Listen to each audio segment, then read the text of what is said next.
كنت تعرف إن 90% من المشاريع اللي بتبدأ على السوشيال ميديا بتفشل؟ الفكرة مش علشان المنتج أو الخدمة وحشين، علشان البيزنس بدأ غلط.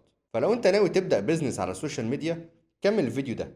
هقولك على شوية نصايح هيفرقوا معاك. أول حاجة لازم تعمل ماركت سيرش. لازم تعرف المنتج أو الخدمة اللي أنت هتعملهم عاملين إزاي. هل الناس هتتقبلهم وهيعجبوا بيهم ولا لأ؟ قبل ما تعمل اللوجو وقبل ما تعمل الصفحة لازم تدرس السوق بتاعك عامل ازاي. هل ليك منافسين؟ ولو ليك، المنافسين بتوعك بدأوا ازاي وبيشتغلوا ازاي؟ لازم تعرف هل الناس بتدور على الخدمة او المنتج اللي انت بتقدمه ولا الموضوع جديد عليهم. ده هينقلنا تاني حاجة، الكاستمر بيرسونا او شخصية العميل اللي انت عايزه ايه. ساكن فين؟ بيشتغل ايه؟ بيدرس ايه؟ راكب عربية عاملة ازاي؟ تليفونه عامل ازاي؟ بيدور على ايه؟ قاعد على السوشيال ميديا كام ساعة في اليوم؟ بيلبس منين؟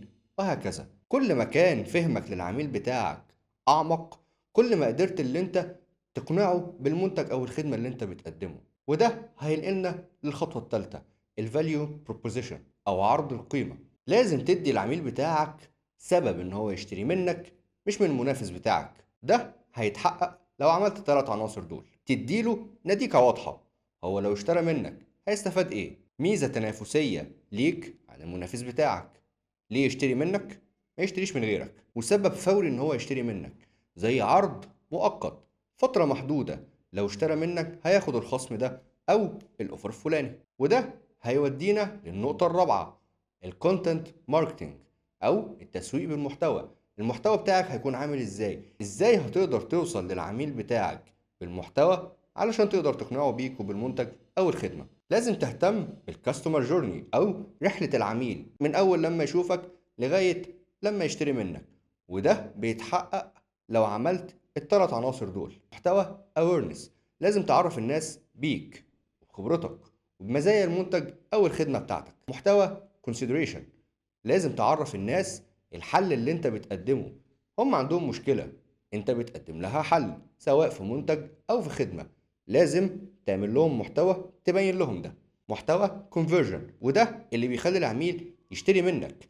اقنعته بعرض، اقنعته بميزة للمنتج او الخدمة، علشان كده اخد قرار الشراء. خامس حاجة، الداتا اوبتمايزيشن.